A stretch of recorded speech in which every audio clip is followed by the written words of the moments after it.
میں ہندوستانی تاریخ کے اندر جو بڑے بڑے نام ہیں، یعنی 1857 کے بعد جو نام آتے ہیں، علامہ اقبال رحمۃ اللہ علیہ، محمد علی جوہر رحمۃ اللہ علیہ، بالکل، مولانا ابوالکلام آزاد رحمۃ اللہ علیہ، سر سید احمد خان، مولانا شبلی نعمانی رحمۃ اللہ علیہ، جو بڑے بڑے لوگ جو ہو گزرے ہیں، مولانا محدود رحمٰ، اسی طرح جتنے بڑے بڑے نام ہیں جو ریسرچ کریں انٹرنیشنل لیول پہ جن کے نام ہیں، ہم ان کی تاریخ کو نکالیں اور پڑھیں. بالکل بالکل. اور الحمدللہ آج کی زبونحالی کے دور میں بھی کشمیر سے، یعنی اتنے حالات خراب ہو جائیں کے باوجود 10-15 سال سے تو مستقل کوئی اگر 10th ٹاپر ہے، IAS ٹاپر سے کشمیر سے آ رہے ہیں.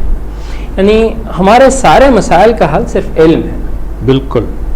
یونان سے جب یونان پوری دنیا پہ حاوی تھا تو صرف اس کی بنیاد علم تھی. بالکل. پھر وہ جب علم سے پیچھے ہٹے تو روم آئے اور روم پوری دنیا پہ حکومت کی. اور پھر بذات خود ہمارے رسول اکرم کا ارشاد مبارک ہے کہ تمہیں اگر علم کے حصول کے لیے چین بھی جانا پڑے تو گریز نہ کرو. تو اس سے پتہ چلتا ہے کہ علم کی کتنی زیادہ ضرورت ہے. اور اگر دیکھا جائے تو قوم یہود جو آج پورے ملک پہ، پورے دنیا پہ جس کا تسلط ہے اور جو تقریباً جس نے پوری دنیا کو اپنی مٹھی میں لے رکھا ہے، اس کی وجہ بھی یہی ہے کہ اس قوم کے پاس علم کی بہتات ہے.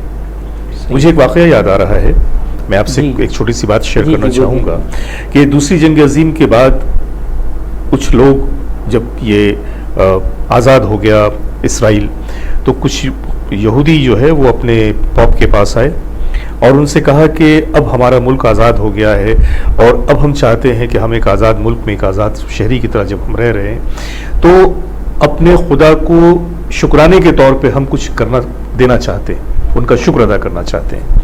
تو ان کے جو پاپ تھے انہوں نے کہا کہ آپ کیا کرنا چاہتے ہیں؟ تو انہوں نے کہا کہ ہم چاہتے ہیں کہ ہم ایک ایسا عالیشان سینیگوگ بنائیں کہ جس کی مثال پورے دنیا میں نہ ہو. سب سے عالیشان وہ ہو. بس اس میں کتنے پیسے آئیں گے؟ بولے اس میں اربوں روپے لگیں گے، لیکن ہم لوگ تیار ہیں اور ہمارے پاس وہ خزانہ موجود ہے جس سے ہم دنیا کے عالیشان ترین سینیگوگ کی بنیاد رکھ سکیں. پاپ نے کہا سینیگوگ نہ بناؤ. بولے پھر کیا کریں؟ اس فنڈ کو، اس خزانے کو رکھو اور اس سے تم کالجز بناؤ، یونیورسٹیز بناؤ، اسکولز بناؤ، کیونکہ یہ وہ چیزیں ہیں جو تمہارے آنے والی نسل کو بنائیں گی. تمہارے سینیگوگ بنانے سے تمہارا خدا کیا خوش ہو جائے گا، اور خدا کی نگاہوں میں تمہاری اس عظیم الشان سینیگوگ کی کیا وقت ہے، کیا حقیقت ہے. لہٰذا بنانا ہے تو اپنی قوم کو بناؤ، اور قومیں جو بنتی ہیں وہ تعلیم سے ہی بنتی ہیں، علم سے ہی بنتی ہیں، فہم و فراست سے بنتی ہیں.